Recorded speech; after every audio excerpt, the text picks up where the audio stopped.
जय श्री राम मेरे भाइयों। मैं आज आपको न्यू सीरीज करंट अफेयर्स की लेके आया हूं और उसको हम पढ़ते हैं, समझते हैं क्या क्या उसमें नया होने वाला है, घट गया है। देश और विदेश की जो भी खबरें हैं उनको एनालिसिस करके हम आपके सामने लाते हैं। सबसे पहले हम इसको स्टार्ट करते हैं और समझते हैं। चलिए आइए बेटा, थोड़ा सा एक चीज़ और विशेष आपको बता दूं कि कुछ इसमें एक गलती हो गई है, वो है करंट की स्पेलिंग है ना, वो गलत है। यहाँ पर डबल ई की जगह पे डबल आर होना चाहिए, तो इस पर ज्ञानी ना बने, ये विशेष है आपके लिए। चलिए आगे देखते हैं क्या है खास। देखिए, Mir become the world number 1 in the badminton under 19 girls singles. देखिए, सिंगल गर्ल्स में अंडर 19 में देखा जाए तो मीर नाम की एक लड़की है, वो इस समय नंबर 1 की पोजीशन पे पहुंच गई है। इसने रूस को हराया है, इसके बाद ये यहां पर पहुंची है। ये इसकी फोटो है, आप देख पा रहे हो। इसका नाम क्या है? तस्नीम मीर है। Become the first Indian to the grab world number 1 under 19 girls singles category with the 10,810 points in the latest badminton world federation BWF junior ranking में नंबर 1 की पोजीशन पे आ गई है। इससे पहले रूस था यहां पर, लेकिन अब इंडिया की ये लड़की आ गई है। वर्ल्ड नंबर 1 है, पोजीशन है। बॉयज में अगर बात करें वर्ल्ड नंबर 1 में तो लक्ष्य सेन, श्री वर्मा एंड आदित्य जोशी की रैंकिंग आती है। तो ये यहां पर मैंने गर्ल्स और बॉयज दोनों आपको बता दिया है। और परीक्षा के लिहाज से आपके लिए नंबर 1 चीज क्या है, इंपॉर्टेंट चीज क्या है, वो समझिए। नंबर 1 की अगर बात करूं मैं आपको यहां पर, तो वो इसमें परीक्षा के लिए सबसे पहले तो आपको ये याद रखना है कि कौन यहां पर क्या नाम है और इसने क्या करिश्मा किया है। नंबर 1 अंडर 19 वर्ल्ड नंबर 1, ठीक है। किसमें किया है वो देख लेना है, वर्ल्ड बैडमिंटन में, ठीक है। ये इंपॉर्टेंट है आपके परीक्षा के अकॉर्डिंग। और ये किस रैंकिंग में है? जूनियर रैंकिंग में नंबर 1 की पोजीशन है। तो ये क्वेश्चन जब भी आएगा आपको इसी तरीके से सोल्व करना है। चलिए आगे देखते हैं। और मेंस में मैंने आपको बता दिया, मेंस में आपको क्या पढ़ना है। लक्ष्य सेन, श्री वर्मा एंड आदित्य जोशी, इनके लगभग पॉइंट सबके बराबर हैं, इसलिए नंबर 1 की पोजीशन में तीनों को रखा गया है। चलिए आगे देखते हैं। थोड़ा सा आपको देखना है। Kohli quits the India test captain after 7 year 2022। यहां पर आज विराट कोहली की बात होने वाली है। उन्होंने अपनी टेस्ट कप्तानी से भी संन्यास ले लिया गया है। अब ये लिया क्यों गया है तो मैं आपको बता देता हूं। इससे पहले दुबई में जो वर्ल्ड कप हो रहा था, उसमें जो हार हुई थी इंडिया की शर्मनाक, उसकी वजह से BCCI ने उससे, धोनी से वनडे की और T20 की कैप्टनशिप है ना, वो हटा ली गई। इसके एवज में क्या हुआ, उसको किसको बना दिया, रिप्लेस किसने कर लिया, ये भी आपको समझना है। तो रिप्लेस इसकी जगह पे किसने किया है? रिप्लेस किया है रोहित शर्मा ने। एक चीज और समझिए, रोहित शर्मा को कौन लाया क्रिकेट में? विराट कोहली। यह भी आपको ध्यान में रखना है। तो आप अच्छे से जानते हो, जो लेके आता है नुकसान उसी का ज्यादा होता है, ठीक है ना। लेकिन फिर भी अच्छे लोग तो आगे आने चाहिए और पहुंचना भी चाहिए। तो यहां पर विराट कोहली ने जो टेस्ट मैच होते हैं हमारे, उससे भी क्या ले लिया है? संन्यास, यानी कि तीनों फॉर्मेट से संन्यास ले लिया है। लेकिन टेस्ट कप्तान अभी तक कोई बताया नहीं गया है। सुनवाई में यह भी आ रहा है कि KL राहुल हो सकता है या श्रीपंत भी हो सकता है। तो यह अभी बिल्कुल कंफर्म नहीं हुआ है कि टेस्ट कप्तान कौन होगा। रोहित शर्मा तो अभी वनडे और T20 के कप्तानशिप संभाल रहे। तो ये क्वेश्चन आएगा, 2 क्वेश्चन होते हैं कि बताइए वनडे, टेस्ट या इंडियन टीम का कौन कप्तान है, तो आप रोहित शर्मा लगाओगे। टेस्ट कप्तान कौन है वो अभी अनाउंस होगा, मैं आपको बताऊंगा। वनडे कप्तान कौन है? रोहित शर्मा। T20 कप्तान कौन है? रोहित शर्मा। ये चीजें आपको ध्यान रखना है। इसके अलावा IPL में किस टीम से खेलते हैं? मुंबई से खेलते हैं, मुंबई इंडियंस से। विराट कोहली किससे खेलते हैं? बेंगलुरु से खेलते हैं। तो ये थोड़ा सा आपको ध्यान रखना है। और इन्होंने संन्यास ले लिया है, करीबन 7 साल का इनका सफर रहा है। अगर इनका रिजल्ट देखा जाए विराट कोहली का, तो नंबर 1 की पोजीशन है। 17% मैच जीते हैं विराट कोहली ने। धोनी की बात की जाए तो 55% मैच जीते हैं। और सौरभ गांगुली की बात की जाए तो 49% मैचों में उनकी जीत हुई है। ये आपका थोड़ा सा मतलब ग्राफ देखोगे ना, बहुत हेवी ग्राफ है इनकी कैप्टनशिप में सक्सेस की। लेकिन इनके साथ एक गलती हुई है, वो ये है कि ये कोई भी ट्रॉफी नहीं लेके आए हैं। एक चीज और है इसके लिए इंपॉर्टेंट कि कप्तानी रोहित शर्मा की कप्तानी में इंडिया टेस्ट रैंकिंग में नंबर 1 पोजीशन कई बार हासिल की है, और इसके अलावा वनडे में भी नंबर 1 की रैंकिंग हासिल की है। लेकिन कोई भी सीरीज ना लेते हुए ये इनसे सारी चीजें फॉर्मेट से कप्तानी हटा ली गई है। एक बात और क्वेश्चन आएगा कि बताइए पाकिस्तान से हारने वाली टीम कौन सी है? इंडिया। कब हारी गई इंडिया? क्योंकि इतिहास में इससे पहले ये काम नहीं हुआ है। पाकिस्तान कभी भी हमारे साथ मैच खेलता हम उसको पटक लेते थे और उसको हरा देते थे, लेकिन इस बार हुआ। हमने जो भी मैच गवाए, जो भी सीरीज गवाई, पाकिस्तान से हारकर ही गवाई। तो ये आपको थोड़ा सा ध्यान रखना है, इसीलिए इनको हटाना बहुत जरूरी हो गया था, क्योंकि ये पाकिस्तान के लिए लक फैक्टर नहीं काम कर रहा था। चलिए देखते हैं। और इससे अनुष्का को भी मुक्ति मिल गई, क्योंकि जब भी ये मैच हारती इंडिया अनुष्का को गाली पड़ती, तो उसको भी मुक्ति मिल गई इससे। चलिए आगे देखते हैं। अब तो ये सीधे सचिन की तरह खेलेंगे, सचिन की तरह इनका सारा कार्य कर रहा है। सचिन ने भी श्रीलंका के मैच के खिलाफ कैप्टनशिप की थी और साउथ अफ्रीका के खिलाफ इन्होंने छोड़ दी थी। इसने भी साउथ अफ्रीका के साथ अभी मैच हुआ है, उसमें ये संन्यास लेने की घोषणा कर दी है। तो ध्यान रखना है किस मैच में घोषणा की है, ये भी आपको याद रखना है। चलिए आगे देखते हैं।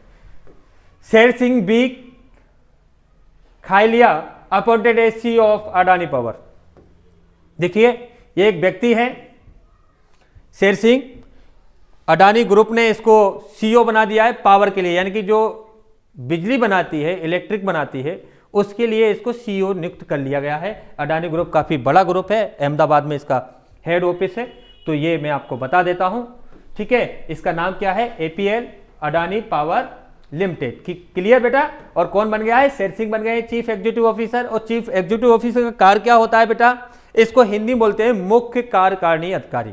इसका कार्य क्या होता है? उस कंपनी को चलाना, साथ में फ्यूचर फोरकास्टिंग करना, नए नए इनोवेशन करना जो कंपनियों के हित में हो और कंपनियों की ग्रोथ रेट बनाए रखना। ये काम होता है CEO के, ठीक है। ये सबसे बड़ा मुख्य अधिकारी होता है किसी भी कंपनी को चलाने के, इसके ऊपर कोई नहीं होता है। आगे चलते हैं, थोड़ा सा ध्यान रखना है। इसका और काम भी क्या है? Ultra mega renewable parts.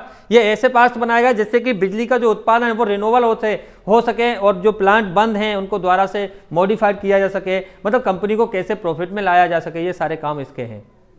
आगे चलते हैं। राजनाथ सिंह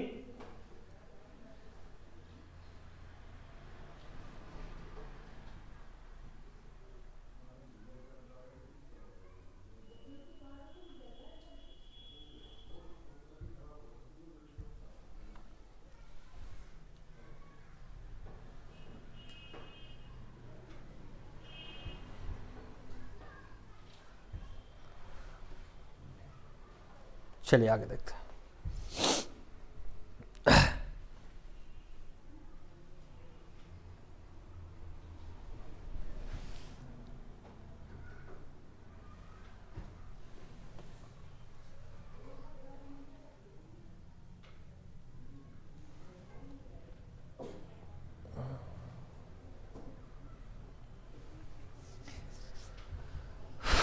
ये पूरा हो गया बेटा। अब आते हैं Rajnath Singh inaugurated Kalpana Chawla centre for research and Chandigarh university. पहले सुनिए, कल्पना चावला कौन थी? कल्पना चावला एक अंतरिक्ष यात्री रही है। इसकी याद में या तो ये कल्पना चावला सेंटर बनाया गया, रिसर्च सेंटर है, और ये कहाँ बनाया गया है? चंडीगढ़ यूनिवर्सिटी में बनाया गया है। इसमें भारत सरकार ने इसके लिए 10 करोड़ रुपए दिए हुए हैं। और इसकी खास बात क्या है? ये काम क्या करे? Defence minister Rajnath Singh innovate Kalpana Chawla centre for research space science and technology KCCRSST at Chandigarh university. ये भी स्पेस के लिए कार्य करेगी जैसे हमारी इसरो करती है। एक नया सेंटर चंडीगढ़ यूनिवर्सिटी में भी इसका खोल दिया गया है। चलिए, और इसके लिए 10 करोड़ रुपए सरकार ने दिए हैं इसके डेवलपमेंट के लिए, इसके विकास के लिए। आगे चलते हैं। PM declare December 26 to the observed at वीर बाल दिवस एनुअली।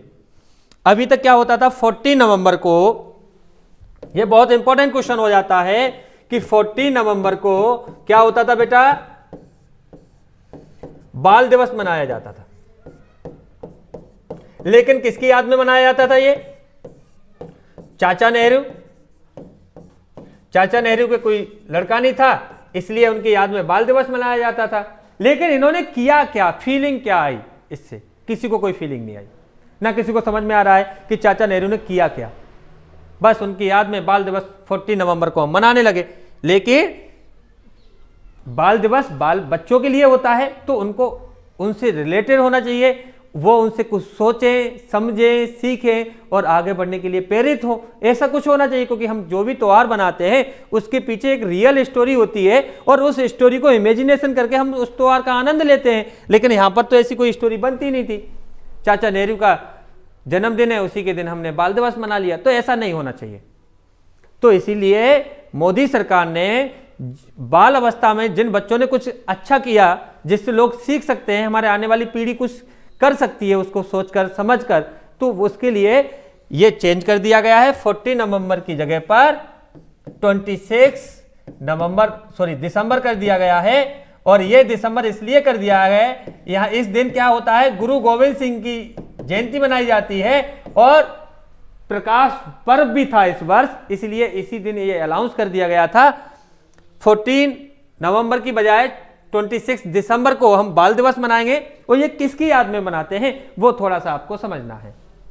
देखिए, साहेबजादा जोरावर सिंह एंड साहेबजादा फतेह सिंह, ये दो पुत्र थे बेटा इनके गुरुजी के। इन दोनों ने क्या किया था कि अपने संस्कार, अपने धर्म को नहीं छोड़ा, जिसके एवज में मुगल सल्तनत ने इनको मतलब मुस्लिम धर्म स्वीकार नहीं किया। इन्होंने कहा हमारे पेरेंट्स ने हमें सिखाया है कि हम सिख हैं, हिंदू धर्म हैं और हम इसको नहीं छोड़ेंगे, चाहे आप कुछ भी करें। तो इनको जिंदा दीवार में चिनवा दिया जाता है। ये इनके संस्कार थे। इन्होंने अपने संस्कार के प्रति दृढ़ निष्ठा बताई और इस तरीके से इन्होंने अपने आप को रिप्रेजेंट किया कि कोई भी दुनिया की ताकत उनको झुका नहीं पाई। और उन्होंने अपने पिता के द्वारा, माँ के द्वारा जो संस्कार मिले उनको आगे बढ़ाया और उनके लिए बलिदान हो गए। तो ये इनकी याद में मनाया जाता है, जिससे बच्चों को ये सीख मिले कि हमें भी अपने पेरेंट्स, अपने गुरु के द्वारा जो शिक्षा मिलती है वो हमारे लिए प्राणों से भी प्रिय है और वो उनको हम प्राणों से ज़्यादा उनकी हिफाजत करेंगे। तो यहाँ पे कुछ सीखने के लिए बच्चों के लिए बन रहा है या मिल रहा है, तो इसके लिए 26 दिसंबर को ये चीज़ें लागू हो गई। और इनकी शहीद कब हुए? 1705, ये भी ध्यान रखना है। उस समय मुगल सल्तनत थी, 1705 का समय था। इसके बारे में एक बड़ा विशेष टॉपिक बनाएंगे, उसके बारे में हम इसको पूरा डिस्कस करेंगे। चलिए आगे चलते हैं। हम इसके आगे दिया हुआ है justice Asha Malik to be Pakistan first woman supreme court जज। देखिए, पाकिस्तान में करिश्मा हो गया है, पहली बार कोई महिला सुप्रीम कोर्ट की जज बनी है। अब देखिए, 70 साल से ज़्यादा समय हो गया आज़ाद हुए पाकिस्तान में, अभी तक महिलाओं का हक नहीं दिया गया। लेकिन इस बार थोड़ा सा हुआ है और वो इसलिए कर दिया गया है क्योंकि सरकार के पास बहुत ज़्यादा प्रेशर है। वो दिखाना चाहते हैं लोगों को, जमाने को और दुनिया को कि नहीं, हमारे यहाँ पर भी सब लोग पीसफुल रहते हैं, महिलाओं के अधिकार मिल रहे हैं और ये सारी चीज़ें वो बताना चाहते हैं। लेकिन ऐसा कुछ भी नहीं है। आप अच्छे से जानते हो, बेनजीर भुट्टो को दिन दहाड़े मार दिया गया था कट्टरपंथियों के द्वारा। तो ऐसा कुछ भी नहीं है अभी भी वहाँ पर। आपको लग रहा होगा कि ऐसा है, ठीक है, लेकिन फिर भी ये अच्छी बात है कि आशा मलिक जो बन गई हैं और ये लाहौर से आती हैं और ये पहली बार इनको चुना गया है। लेकिन इंडिया में ये बहुत पहले करिश्मा हो चुका था। चलिए आगे देखते हैं। अब आते हैं हम OPEC appoints Kuwait's Haitham al Ghais as a new secretary general. Important है, ओपेक ने अभी कुवैस के लिए